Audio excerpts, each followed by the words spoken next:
ሰላም ሰላም እንዴት አላችሁ? ይህ የአስረኛ ክፍል የታሪክ ወይም የሂስትሪ ትምህርት ነው። በዛሬው ክፍለ ጊዜ ትምህርታችን ምዕራፍ 6 ክፍል 2ን እንመለከታለን። በባለፈው በክፍል 1 የአስረኛ ክፍል ሂስትሪ ምዕራፍ 6 በስሩ 4 መሰረታዊ ርዕሰ ሀሳቦችን ወይም ሜይን ኮንተንትስ እንደሚይዝ አይተን ከመጀመሪያው ርዕሰ ሀሳብ ወይም ከመጀመሪያው ሜይን ኮንተንት የተወሰኑ 3 ርዕሰ ሀሳቦችን አይተን ነበር ያቆም ነው። እሱን አስታውሰን ባለፈው ካቆምንበት እንቀጥላለን ማለት ነው። እንግዲህ ዩኒት 6 4 መሰረታዊ ርዕሰ ሀሳቦች አሉት ብለን ነበረ በባለፈው። እነዚህም 6.1 6.2 6.3 እና 6.4 6.1 እንግዲህ ምዕራፉ እንዳጠቃላይ ኢትዮጵያ ከጣሊያን ወረራ ነፃ ከሆነችበት ከ1941 እስከ ደርግ ውድቀት በነበረ ጊዜ ያለውን ሁኔታ የሚያሳይ ነው። ኢንተርናል ዲቨሎፕመንትስ ኤንድ ኤክስተርናል ኢንፍሉዌንስ ፍሮም 1941 ቱ 1991 ነው የሚለው ርዕሱ።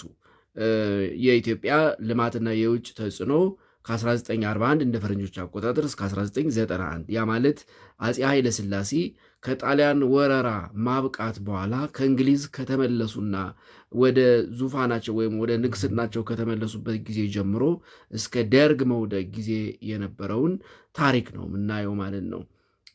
ከነዛ ውስጥ የመጀመሪያው በዚህ ምዕራፍ እናየዋለን ብለን ያነሳ ነው the major administrative reforms and socio-economic conditions in the post liberation period የሚለውን ነው። ከሊበሬሽን ፔሪድ ከነጻነት በኋላ የተደረጉ አስተዳደራዊ ዋና ዋና አስተዳደራዊ ማሻሻያዎችና ማህበራዊ ኢኮኖሚያዊ ሁኔታዎች ምን ይመስሉ ነበር የሚለው ነው። ሁለተኛው ኤርሊ ኦፖዚሽን ሙቭመንትስ አጌንስት ኢምፔሪያል ሩል ነው። ከነጻነት በኋላ ወይም ደግሞ ከ1941 በኋላ ንጉሱ ላይ የተነሱ ሙቭመንቶች ወይም ደግሞ ተቃውሞዎች ኦፖዚሽን ሙቭመንትስ እነሱን እናያለን። በዋናነት 3 ሙቭመንቶችን እናያለን። ሶስተኛው ኢትዮጵያን ሪቮሉሽን ኤንድ ዘ ፎል ኦፍ ዘ ሞናርኪ ነው። የኢትዮጵያ አብዮትና የንጉሱ መውደቅ፣ የደርግ መምጣት፣ ደርግ ያደረጋቸው ማህበራዊ ኢኮኖሚያዊ ሪፎርሞች ወይም ደግሞ ለውጦችን እንመለከታለን። የመጨረሻውና አራተኛው ኢትዮ ሶማሌ ዋር፣ ፎሬን ኢንፍሉዌንስ ኤንድ ዘ ኩዌስችን ኦፍ ኤርትራ ኤንድ ዘ ፎል ኦፍ ደርግ የሚሉ ናቸው ብለን አንስተን ነበረ። ከመጀመሪያው ሜይን ኮንተንት ወይም ርዕሰ ሀሳብ በባለፈው ክፍለ ጊዜ ትምህርታችን 3 ነገሮችን ተመልክተናል። እንግዲህ ሜጀር አድሚኒስትሬቲቭ ሪፎርምስ ኤንድ ሶሾ ኢኮኖሚክ ኮንዲሽንስ ኢን ዘ ፖስት ሊበሬሽን ፔሪድ በሚለው ርዕሰ ሀሳብ 5 ነገሮችን ነው የምናነሳው ብለን ነበረ። ከነዛ ውስጥ 3ቱን አይተናል።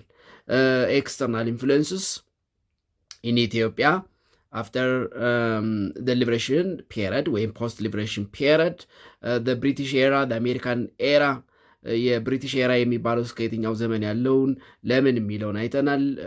ከብሪቲሽ ተጽዕኖ በኋላ ደግሞ የአሜሪካን ኢንፍሉዌንስ in the politics, in the socio-economic and politics of Ethiopia post liberation period ተመልክተናል። ንጉሱ ከነጻነት በኋላ ያደረጓቸው አስተዳደራዊ ሪፎርሞች፣ አድሚኒስትሬቲቭ ሪፎርሞች፣ እነዚህ አስተዳደራዊ መዋቅሮችን ማሻሻል በምን አይነት መልኩ አሻሻሉት የሚለውን አይተናል። እንዲሁም የመጀመሪያው የኢትዮጵያ ህገ መንግስት እንደሚታወቀው የ1931 የተጻፈ ህገ መንግስት ማለት ነው። የ1931 ህገ መንግስት ነው። ንጉሱ ከነጻነት በኋላ ይህንን ህገ መንግስት አሻሽለውታል። የ1955ቱ ህገ መንግስት የተሻሻለው ህገ መንግስት የሚሉ 3 ርዕሰ ሀሳቦችን አይተናል። አራተኛው በመጀመሪያው ክፍል የምናየው ወይም in the first main content of the unit የምናየው አራተኛው አግሪካልቸር ላንድ ቴነንሲ የሚለውን ነው። እርሻ፣ ላንድ እና ቴነንሲ። ይሄ ቴነንሲ ማለት ላንድለስ መሬት አልባ አርሶ አደሮችን ነው የምንመለከተው። ስለዚህ አራተኛው the fourth subtopic of the first main content of the unit is agriculture, land tenure and tenancy የሚለው ነው። ስለ እርሻ ትንሽ ነገር እንበልና ያን የነበረው የመሬት አስተዳደር የመሬት ባለቤትነት ምን ይመስል ነበረ የሚለውን እንመለከታለን። አዚ ነው ኖት ኦንሊ ኢን ዘ ፔሪድ ኦፍ ዘ ኢምፔሪያል በንጉሱ ዘመን ብቻ አይደለም፣ ዛሬም ቢሆን አግሪከልቸር የኢትዮጵያ ኢኮኖሚ የጀርባ አጥንት ወይም ደግሞ መሰረት የሚባል ነው። በምን እሱን ለማንሳት እንሞክራለን። ሶ ኢን ዳት ታይም agriculture it is the dominant human activity. The dominant human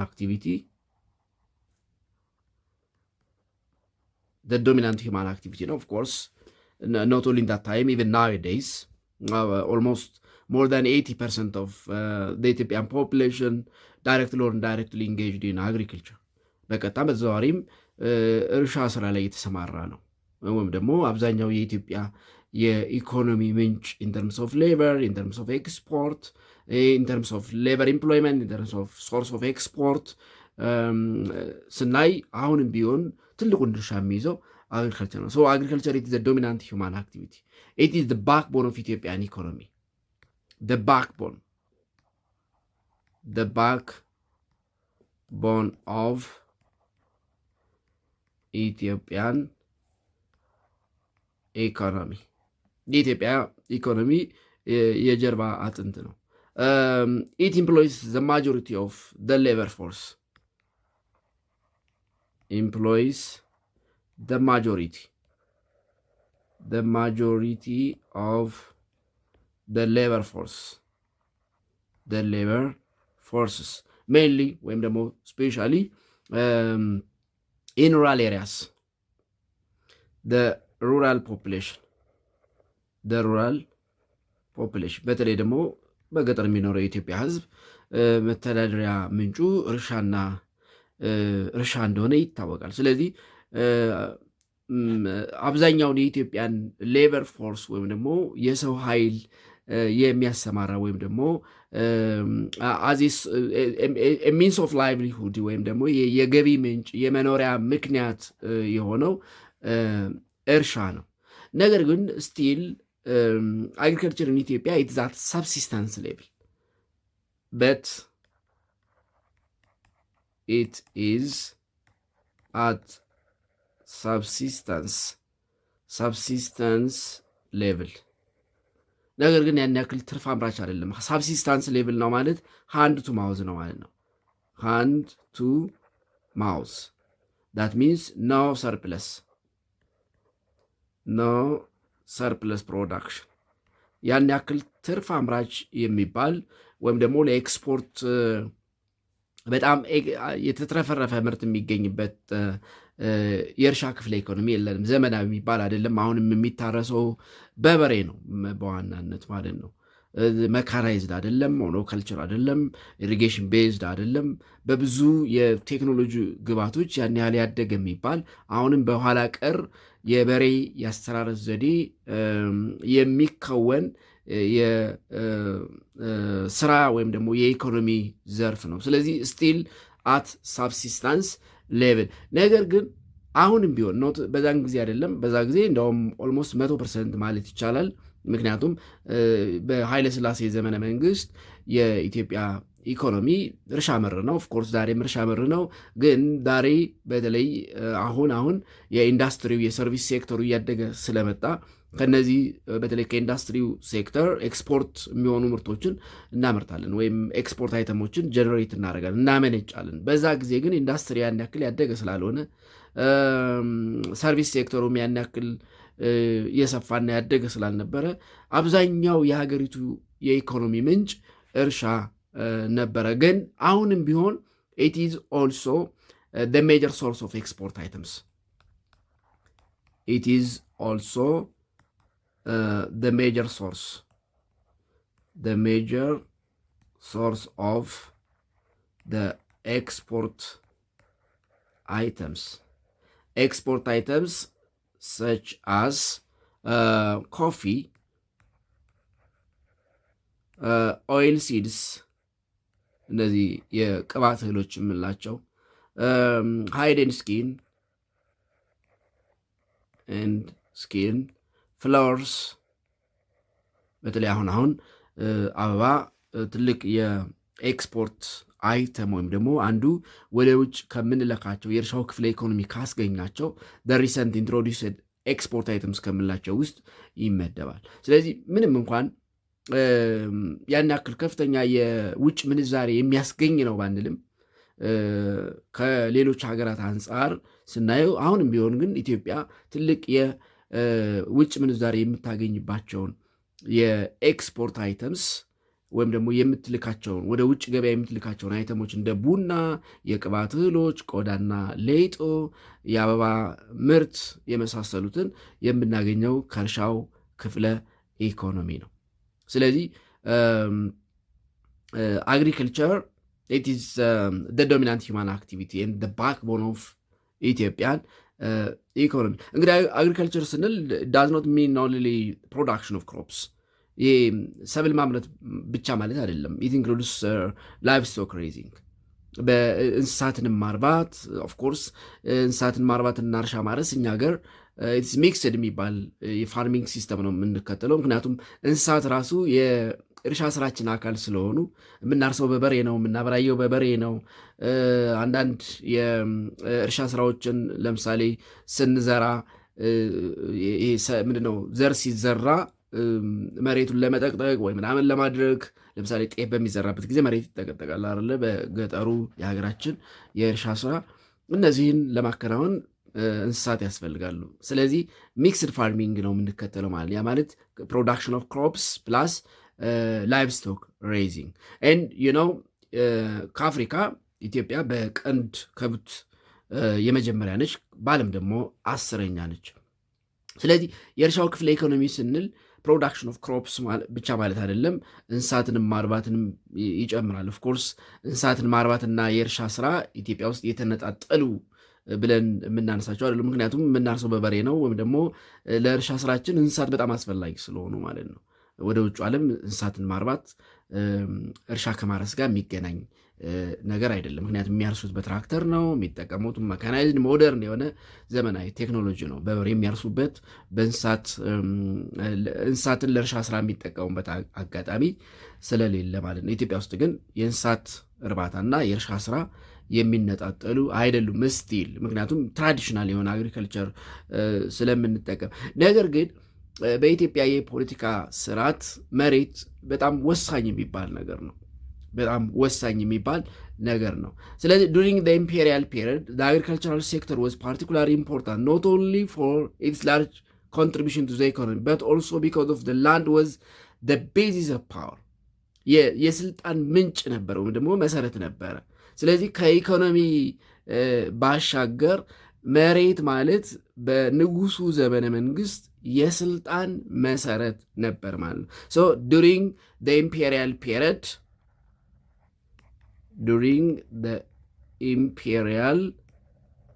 period agriculture beyond its contribution to the economy, beyond its large contribution to the economy, it was the basis of power. It was the basis of power. ከኢኮኖሚ ጠቀሜታው ከፍተኛ የኢኮኖሚ ምንጭ source of employment, source of export items, even source of foods for the population of the country as a whole. ለአጠቃላይ ለህዝቡ የምግብ ምንጭ፣ የስራ ምንጭ፣ ለሀገሪቱ ኤክስፖርት አይተምስ ምንጭ ከመሆን ባለፈ መሬት ማለት የስልጣን መሰረት ነበር። መሬት ማለት የስልጣን መሰረት ነው።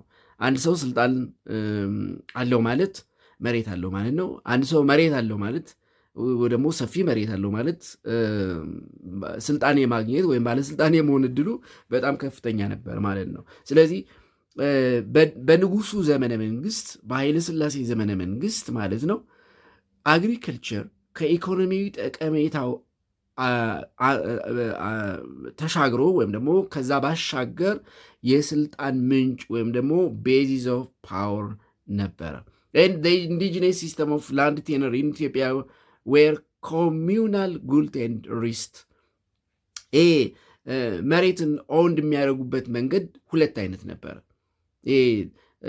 ላንድን ቴነር የሚያደርጉበት ወይም ኦውንድ የሚያደርጉበት ሁለት አይነት መንገድ ነበረ። ስለዚህ ዱሪንግ ኢምፔሪያል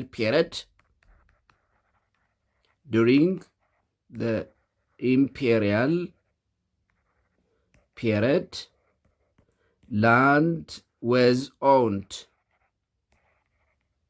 land was owned through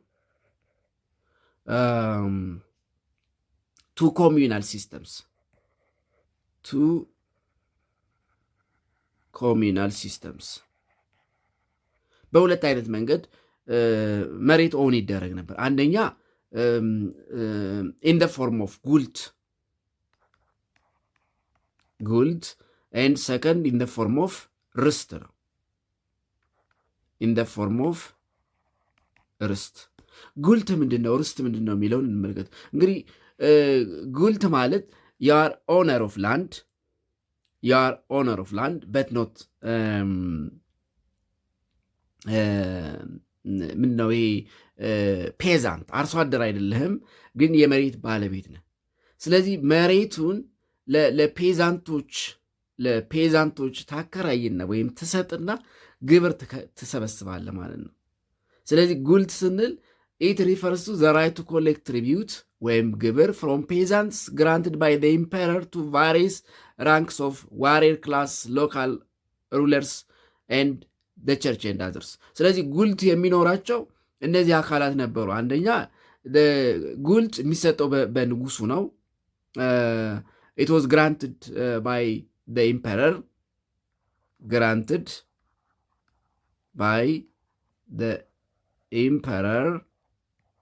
ኢምፐረር ቱ ዋን ዋሪየር ክላስስ፣ ያ ማለት ለወታደሮች ዋሪየር ክላስስ፣ ሎካል ሩለርስ ቸርችስ ኤንድ አዘርስ ሲባል እንግዲህ ለንጉሱ ቀረቤታ ያላቸው በስልጣን ወይም ደግሞ በዝምድና ውስጥ ያሉ በንጉሱ ፈቃደኝነት መሬትን እንዲያስተዳድሩ የተሰጣቸው ማለት ነው። ያ ማለት አሁን በአሁኑ ሲስተም መሬትን በሊዝ እንደሚወሰድ ሁሉ እንግዲህ ያኔ ንጉሱ ለነዚህ ለዋሪየር ክላስስ፣ ሎካል ሩለርስ፣ ለአካባቢ ገዢዎች ወይም ነገስታት፣ ለቸርችስ እና ለሌሎች እንግዲህ ሌሎች የሚላቸው ሞስክስ ሊሆኑ ይችላሉ፣ ባለአባቶች ሊሆኑ ይችላሉ፣ በአካባቢ ላይ ታዋቂ የሆኑ ሰዎች ሊሆኑ ይችላሉ፣ ወይም ደግሞ የአካባቢ መሪዎች ሊሆኑ ይችላሉ፣ የባህል መሪዎች ሊሆኑ ይችላሉ፣ የሃይማኖት መሪዎች ሊሆኑ፣ ለእነሱ የሚሰጥ መሬት ነው ጉልት። ይሄንን ጉልት እነዚህ ሰዎች they rented for the peasants and they collect ግብር or tribute። እነዚህ ሰዎች ፍሮም ፔዛንትስ ለፔዛንቶች ይሰጣሉ ወይም ለአርሶ አደሮች ይሰጣሉ። ን ከአርሶ አደሮች ምን ይሰበስባሉ ማለት ነው? ግብር ወይም ትሪቢዩት ይሰበስባሉ። ከዛ ከገቢያቸው ለንጉሱ ደግሞ ሸር ያደርጋሉ ማለት ነው። ስለዚህ እነዚህ they collect tributes or ግብር ይሰበስባሉ። ን ከግብሩ they share to the emperor ለንጉሱ ሼር ያደርጋሉ ወይም ደግሞ ለንጉሱ የሚገባውን ለማዕከላዊ መንግስት የሚገባውን ግብር ይሰበስባል። አሁን ክልሎች ከሚያስተዳድሩት ክልል ግብር ሰብስበው ለፌዴራል መንግስት እንደሚያስገቡት ሁሉ እንደማለት ነው። እነዚህ መሬት እንዲይዙ የተደረጉ ሰዎች መሬታቸውን ለአርሶ አደሩ ይሰጣሉ ወይም ለአርሶ አደሩ ያከራያሉ። ዜን ከአርሶ አደሩ ግብር ይሰበስባሉ ማለት ነው። ግብሩ እንግዲህ በገንዘብ ሊሆን ይችላል። ኦፍኮርስ በዛ ጊዜ በገንዘብ አይደለም። የሚመረተውን ምርት ምናልባት 80% ሊሆን ይችላል እንደ አግሪመንቱ። ኦፍኮርስ ማጆሪቲውን የሚወስዱት እነዚህ የመሬት ከበርቴዎቹ ደግሞ ባለ ጉልቶች ናቸው። ርስት ደግሞ ምንድን ነው ስንል ርስት ኢት ሪፈርስ ቱ ላንድ ኦውንድ ቤዝድ ኦን ኤ ሊኔጅ ሲስተም። ይሄ በዘር ሐረግ ወይም በቤተሰብ ኦውንድ የምናደርገው መሬት ነው። ርስት ሪፈርስ ቱ ላንድ ኦውንድ ቤዝድ ኦን ሊኔጅ ሲስተም ይሄ በዘር ሐረግ በዝምድና ኦውንድ የምናደርገው። አሁን ለምሳሌ አንድ ዋሪየር የነበረውን ወይም ደግሞ አንድ አካባቢ ገዢ የነበረውን መሬት ቢሞት ቤተሰቡ በዘር ሐረግ ይወርሰዋል ማለት ነው። ስለዚህ ለዛ ቤተሰብ ምንድን ነው ማለት ነው? ርስት ነው ማለት ነው። ርስት ይዞታ እንደ ማለት ነው። ስለዚህ በዚህ መንገድ ነበር መሬት ኦውንድ የሚደረገው አይዘር በጉልት ወይም ደግሞ በሪስት ሲስተም። መሬቱ በሶስት የተከፈለ ነበረ። እንግዲህ ያው መሬት አሁን ይህን ያህል ሄክታር ይባላል። ያኔ ይህን ያህል ቀላድ ነበር የሚባለው። እንግዲህ አንድ ቀላድ ምን ያክል ሄክታር እንደሆነ መገመት ያስቸግራል። ስለዚህ ይህን ያህል ቀላድ መሬት አለው ይባላል። ዛሬ ይህን ያህል ሄክታር መሬት፣ ይህን ያህል ሜትር ካሬ መሬት አለው እንደሚባለው ሁሉ ያኔ ደግሞ መሬቱ የሚለካው ስፋቱ በቀላድ ነበር። ነገር ግን ይሄ ታክስ የሚሰበሰብበት መንገድ ግን እንደ መሬቱ አይነት ይለያይ ነበር። መሬቱ በዋናነት በሶስት ይከፈል ነበር። the land was divided into three በሶስት የተከፈለ ነበር። አንደኛው ላም ነው፣ ላም። ሁለተኛው ላም ታፍ፣ ሶስተኛው ታፍ ነው። ላም ምን አይነት ነው? በጣም ፈርታይል ማለት ነው። ፈርታይል ላንድ ከሆነ ሃይ ታክስ ይከፍላል። ሃይ ታክስ። ላም ታፍ ሴሚ ፈርታይል ከዚህ ያነሰ ግብር ይከፍላል ማለት ነው። ታፍ ምንለው ደግሞ ይሄ አንፈርታይል ለም የማይባል ይሄኛው በአንጻሩ ስሞል ታክስ ይከፍላል ማለት ነው። ስሞል ታክስ ይከፍላል። በዚህ መንገድ መሬት እንግዲህ በጥቂቶች እጅ የተያዘበት ስርዓት ነበረ ማለት ነው። ስለዚህ ንጉሱ አፍተር ሊበሬሽን ፔሪድ ወይም ፖስት ሊበሬሽን ምንድን ነው ያደረጉት? ምክንያቱም በጣም ይሄ ቴነንሲ ወይም ደግሞ በዘመኑ አጠራር ጭሰኛ የሚባለው ማህበረሰብ በጣም ይሄ ላንድለስ የሆነው መሬት አልባ የሆነው ማህበረሰብ በተለይ እንደ ሳውዘርን ሃፍ ኦፍ ዘ ካንትሪ በተለይ በደቡብ የሀገራችን ክፍል አብዛኛው በእነዚህ በጦር መሪዎች፣ በአካባቢ ባላባቶች ወይም ደግሞ ንጉሱ ለራሳቸው ስልጣን እንዲመቻችላቸው ብለው መሬትን እንዲገዙ እንዲቆጣጠሩ ባደረጓቸው ሰዎች ተይዞ ስለነበረ በኋላ ምንድን ነው ያደረጉት? ይሄ ላንድ ሊበሬሽን ወይም ደግሞ ፕራይቬታይዜሽንን አመጡ ማለት ነው። ስለዚህ ይሄኛው መንገድ መሬትን በጥቂቶች እጅ እንዲያዝ ስላደረገው በኋላ ፖስት ሊበሬሽን ንጉሱ ለጭሰኛ ወይም ደግሞ ይሄ ላንድለስ ለሆነው ቴናንስ ለሚባለው ማህበረሰብ መሬት እንዲከፋፈል ወይም ደግሞ ይሄ የመሬት ፕራይቬታይዜሽን እንዲከናወን አደረጉ ማለት ነው። ስለዚህ ላተር በተለይ ደግሞ ይሄ the last decade of the downfall of the monarchy በተለይ ንጉሱ ስርዓት መውደቅ 10 ዓመታት ሲቀሩት ባለው ያ ማለት በ1950ዎቹ ውስጥ በነበረው ጊዜ የላንድ ፕራይቬታይዜሽንን አደረጉ ማለት ነው። ስለዚህ ላተር ኢምፐረር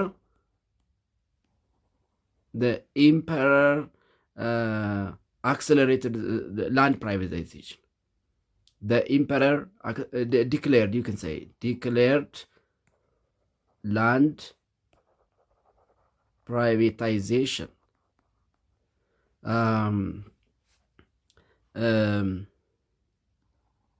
And distribute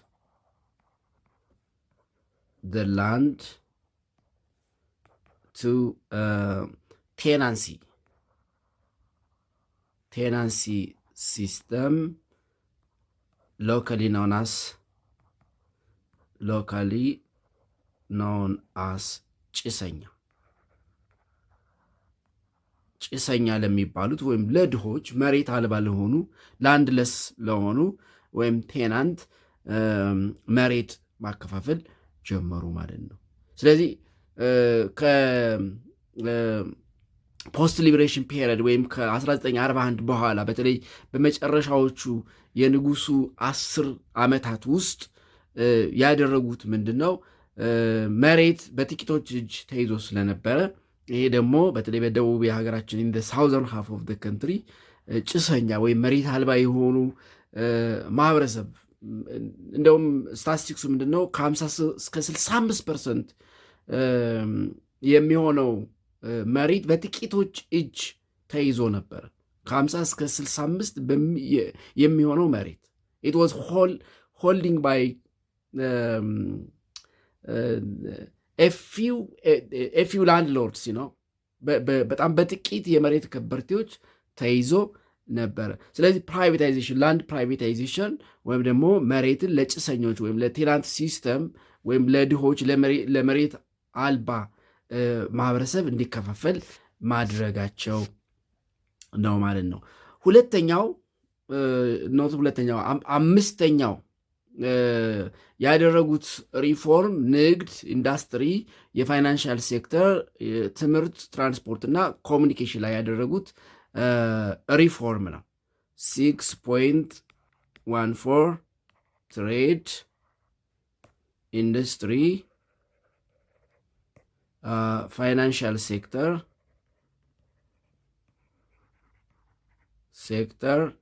ኤዱኬሽን፣ ትራንስፖርቴሽን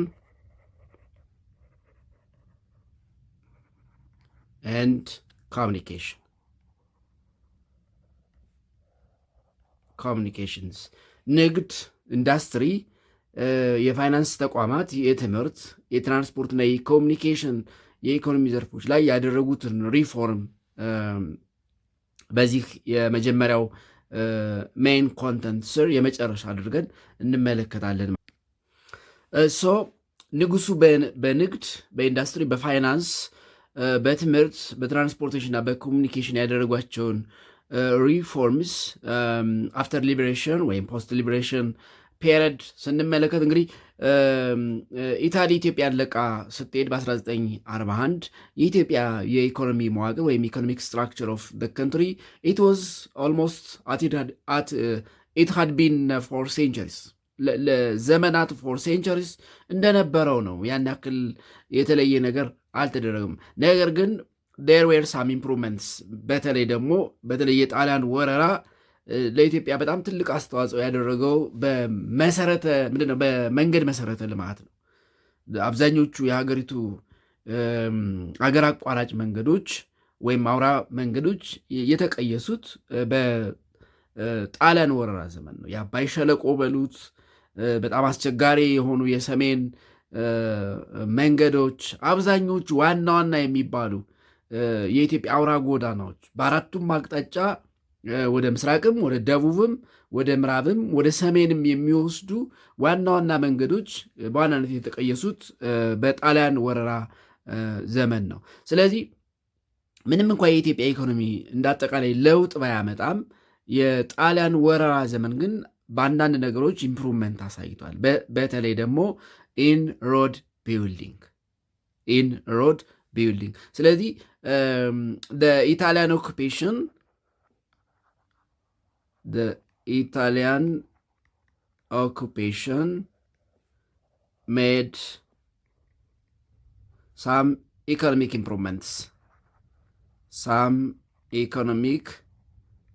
improvements in Ethiopia, mainly in road building.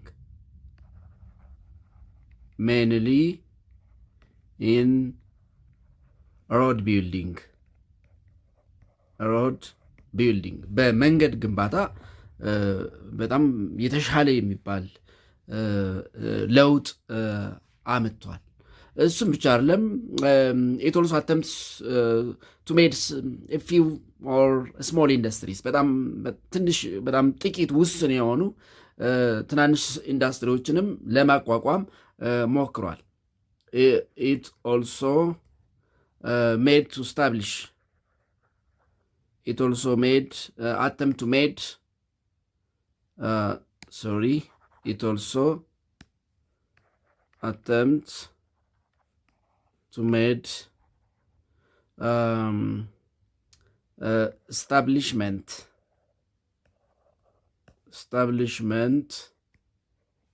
a few small industries በጣም ውስን የሆኑ በቁጥር ውስን የሆኑ ኢንዱስትሪዎችን ለማቋቋም ሞክሯል። ነገር ግን ኢን ፖስት ሊበሬሽን ፔሪድ በተለይ ነፃ ከሆነች በኋላ እና ንጉሱ ወደ ዙፋናቸው ከተመለሱ በኋላ የሀገሪቱ የኢኮኖሚ ለውጥ በአንዳንድ ነገሮች መሰረታዊ ልዩነት አሳይቷል። ስለዚህ by the early 1950s ኢምፐረር ኃይለ ሥላሴ first attempt to introduce a new economic policy after liberation period ወይም after liberation ኢምፐረር ኃይለ ሥላሴ first attempted to introduce a new economic policy. A new economic policy. And the policy was focused on the transition from subsistence economy to agroeconomy. The policy was focused on the transition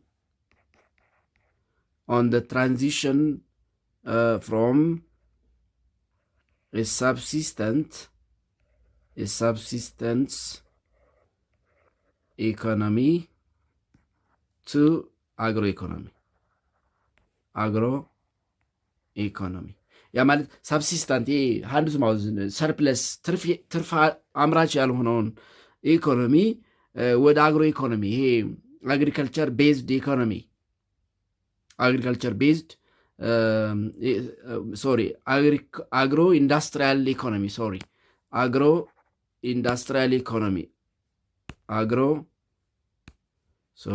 አግሮ ኢንዱስትሪያል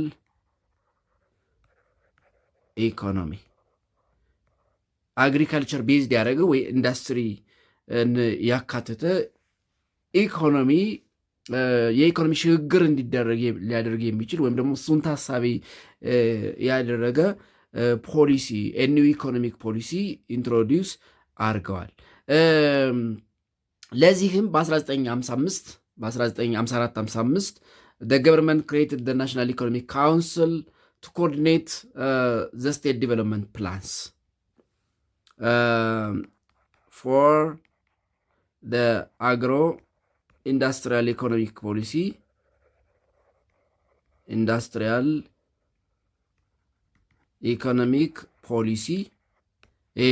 አግሪካልቸርና ኢንዱስትሪን ሊያቀናጅ የሚችል ለተባለው የኢኮኖሚ ፖሊሲ in 1954-55 the government created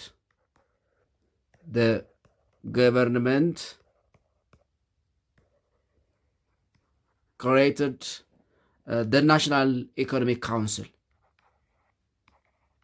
The National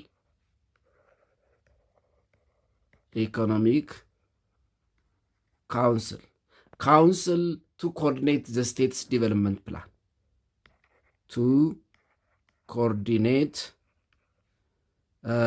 The state's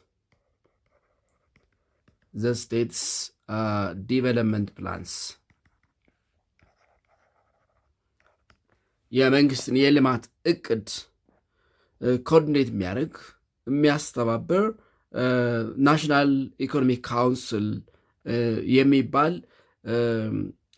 ፈጥረው ነበረ ንጉሱ ማለት ነው። እንግዲህ የሀገሪቱን ኢኮኖሚ ለማሻሻል ይሄ ከሳብሲስተንስ አግሪካልቸር ወደ አግሮ ኢንዱስትሪያል ኢኮኖሚክ አግሪካልቸር እና ኢንዱስትሪን ያቀናጀ የኢኮኖሚ ስርዓት ለመፍጠር ሙከራ አድርገው ነበር። ለዚህም መሳካት የሚሰራ ናሽናል ኢኮኖሚክ ካውንስል የሚባል አቋቁመው ነበረ። የመንግስት የኢኮኖሚ ፕላን ሁለት ስቴጆች ነበሩት። ሁለት ስቴጅ ወይም ደግሞ ሁለት ፕላኖች ነበሩት።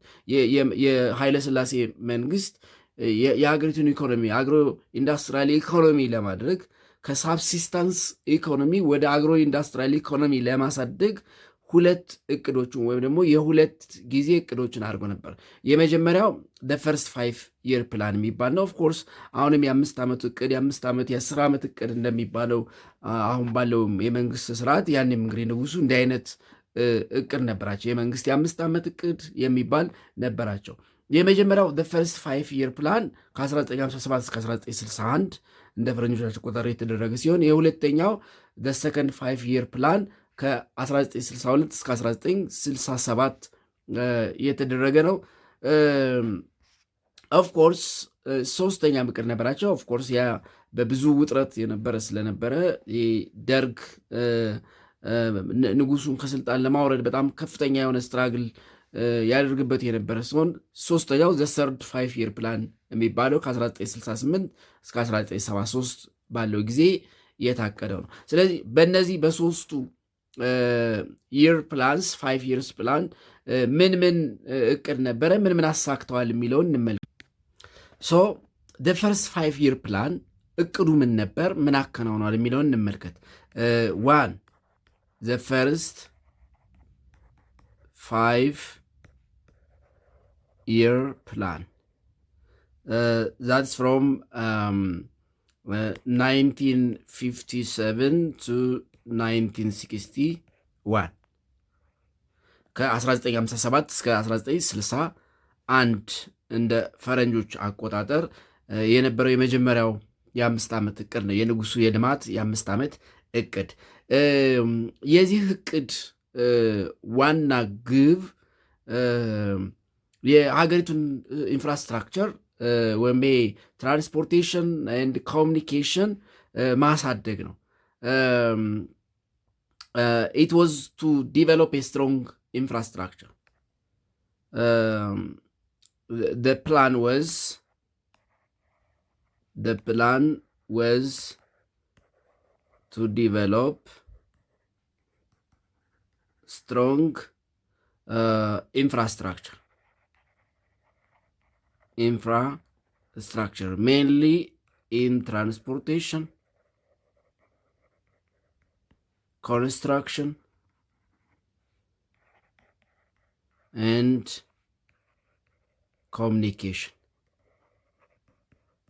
በእነዚህ መሰረታዊ የኢኮኖሚ ዘርፎች ስትሮንግ ኢንፍራስትራክቸር መሰረተ ልማት፣ ጠንካራ መሰረተ ልማት መገንባት ነበር የእቅዱ ዓላማ። the aim of the plan it is to promote commercial agriculture venture ወይም ደግሞ to link isolated regions. The aim of the plan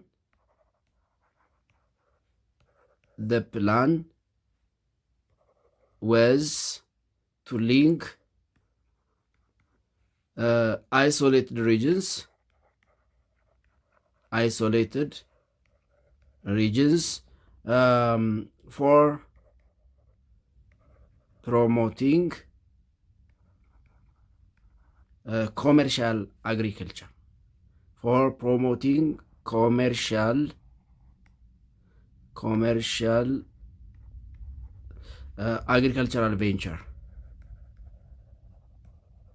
agricultural ventures። ሁለተኛው the second 5 year plan the second 5 years plan that's from 1962 to 1967 ከ1962 እስከ 1967 ታቅዶ የነበረው ነው። ሁለተኛው the second development plan of the imperial regime and it was signaled the beginning of 10-year program to transform Ethiopia's predominant agriculture to an agro-industrial one. ስለዚህ የፕላኑ ግብ ምንድን ነበረ? አግሪካልቸራል ፕሪዶሚናንት ለአግሪካልቸራል የሆነውን የኢትዮጵያን ኢኮኖሚ ወደ አግሮ ኢንዱስትሪያል ኢኮኖሚ ማሸጋገር ነው። the plan was to transform Ethiopia's predominantly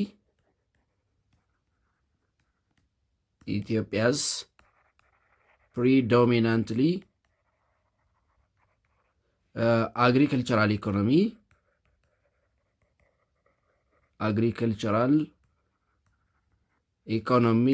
to an agro-industrial economy.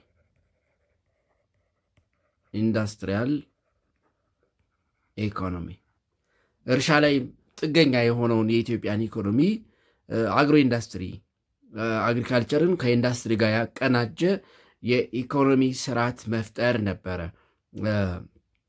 ዓላማው።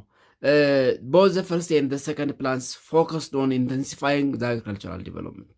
of course የመጀመሪያውም መሰረተ ልማቶችን ማስፋፋትና በአይሶሌትድ ሪጅንስ መካከል ያለው ሊንኬጅ በማሳደግ ኮመርሻል አግሪካልቸርን ማሳደግ ወይ ደግሞ ማስፋት ነው። ስለዚህ የአንደኛውም የሁለተኛውም the 5 years ፕላን ግባቸው አግሪካልቸራል ኢኮኖሚን ፕሮሞት ማድረግ ነው ወይም አግሪካልቸራል ዲቨሎፕመንትን ማሳደግ ነበረ። ሶስተኛው the third 5 years plan the third 5 years plan it was from 1967 to 1973 እንግዲህ እስከ ንጉሱ መውደቅ ዋዜማ ድረስ ባለው ጊዜ ደግሞ የሶስተኛው የ5 ዓመት እቅድ ነበራቸው።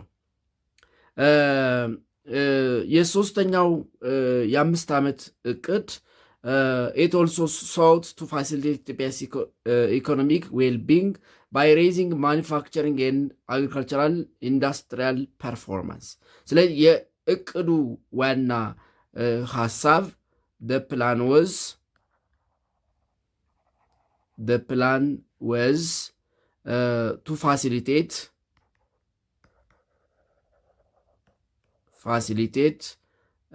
Ethiopia's economic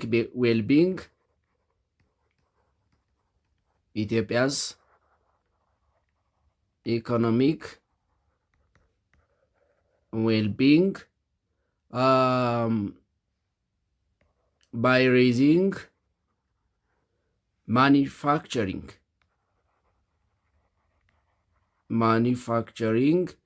and agro-industrial performance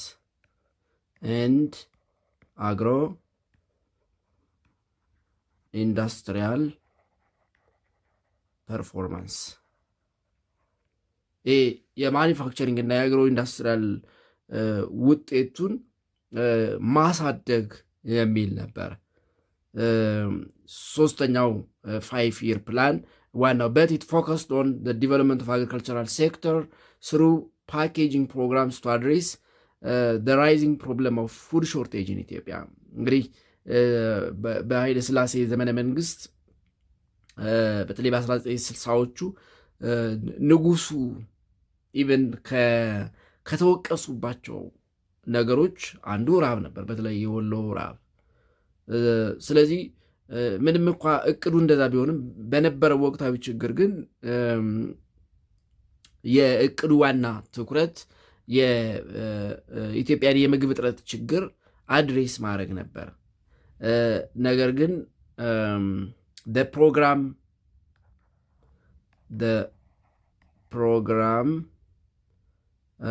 mainly focused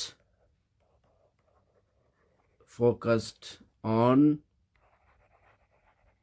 addressing the rising problem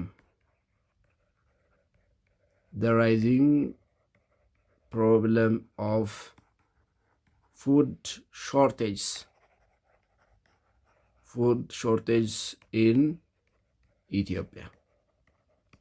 ነገር ግን በዋናነት ፕሮግራሙ ፎከስ ያደረገው በኢትዮጵያ እያደገ እየሰፋ የመጣውን የምግብ እጥረት መቅረፍ ወይም የፕሮብለም ኦፍ ፉድ ሾርቴጅን አድሬስ ማድረግ ነበረ።